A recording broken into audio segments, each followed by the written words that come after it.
anigu maanta waxaan doonayaa inaan ummaddana markhaati ka dhigto oo waxaan leeyahay waryaan berito lays eersan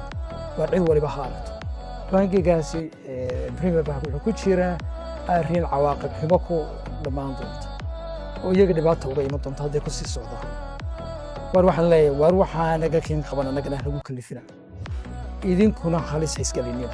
wallaahi inaanay soconin waxaa wadaa weli kuma degdegayno inaan wixii tallaabadii aan idhi waan qaadaya ayuu ahayd in maanta warbaahinta dibadda aan laha oo Kenya ka bilaabay Maraykanka dacwada ka oog oo Ingiriiska iyo Yurubba ka oog aan lacagta baadda ay qoyska Xasan Sheekh loo ururinayo ayaan reer Soomaaliland ka qaadeen cashuurta xaaraanta ah tii ogaada aqbali ma dabka hor baxayaan lama taabo aad ku duubiyaan lama toonto goor madax sii jirtaan lama naadiyo naayta ku dilay lama